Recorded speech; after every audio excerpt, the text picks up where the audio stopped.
조드레박 신부의 영적 일기. 내 주인이시여, 내 마음 그리스도의 집이란 책을 읽으면서 내 마음 안의 주인은 누구신가 라는 묵상을 해봅니다. 주님, 저의 이 마음이 주님의 것이 되기를 원합니다. 저는 주님께서 이곳에 오셔서 머물러 주시기를 원합니다. 그리고 이 집의 모든 것을 당신의 것처럼 사용하시기를 원합니다. 라고 기도하였습니다. 그러나 마지막으로 고백합니다. 주님, 당신은 손님이었고 제가 주인이었습니다. 이것이었습니다. 성전을 허물라 라는 예수님의 말씀은 제 마음 안에 주님은 손님이셨고 제가 주인 행세를 하며 살았기 때문입니다. 오늘 라테라노 대성전 봉헌주기를 맞이하면서 예수님께서 채찍을 내리치신 예루살렘 성전의 모습을 항상 기억해야 합니다. 장사꾼과 환전상을 성전에서 쫓아내시는 예수님. 이 예수님의 행동을 보면서도 유다인들은 자신들이 이제까지 무엇을 잘못했는지를 깨닫지 못합니다. 단지 예수님의 행동에 대해 부정적인 생각만을 갖고서 이렇게 말하지요. 당신이 이런 일을 해도 된다는 무슨 표징을 보여줄 수 있소? 그러자 예수님께서는 그들에게 대답하셨습니다. 이 성전을 허물어라. 그러면 사흘 안에 다시 세우겠다. 여기서 사흘 안에 다시 성전을 세우시겠다 라는 예수님의 말씀은 당신의 순환과 죽음 그리고 다시 사흘 만에 부활하심으로 인해 바로 당신 자신이 살아있는 성전임을 가리키는 것입니다. 그런데 예수님께서 마지막으로 예루살렘으로 올라가신 이유는 과연 무엇이겠습니까? 바로 예루살렘이 성전이었기 때문입니다.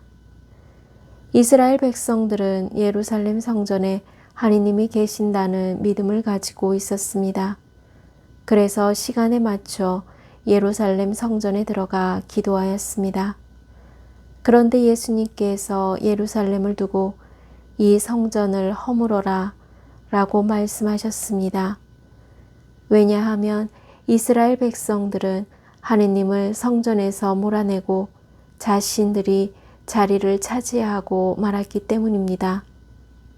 다시 말해 이스라엘 백성들이 매일 제사가 드려지던 장소이었지만 이미 강도의 소굴이 되어버린 성전이었습니다. 그래서 예수님께서 이 성전을 허물라고 말씀하신 후 골고타로 향하셨고 그곳에서 십자가에 달려 돌아가셨습니다.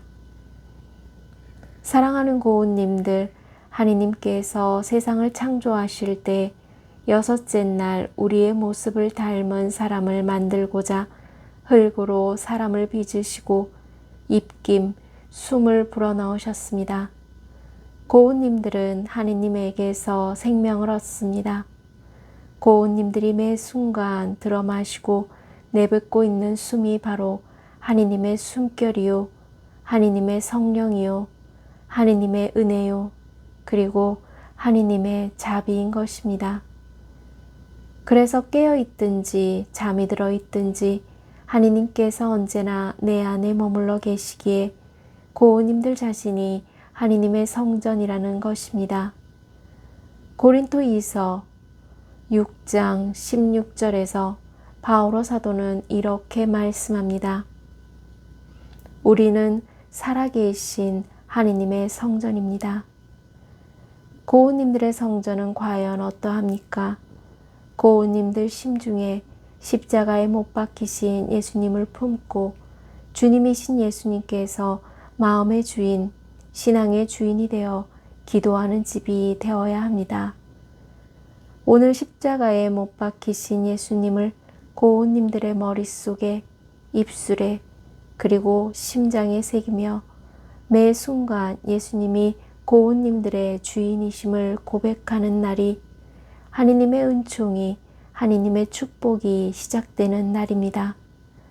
그러므로 고운님들은 내 주인이신 예수님을 안고 삶이 깊으나 옅으나 물살이 세거나 약하거나 강가 어디나 건너갈 수 있음을 믿습니다. 아멘. 저 두레박 사제는 예수님을 주인으로 모시고 어떤 어려움과 공경도 이겨낼 수 있음을 믿고 몸과 마음이 아픈 고운님들과 간호하는 고운님들 그리고 고운님들의 자녀에게 주님의 치유와 회복의 은총이 임하시기를 기도합니다. 아멘.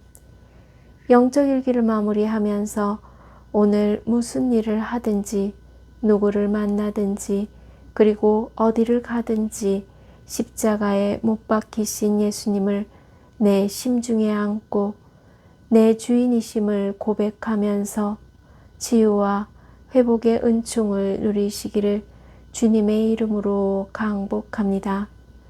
아멘.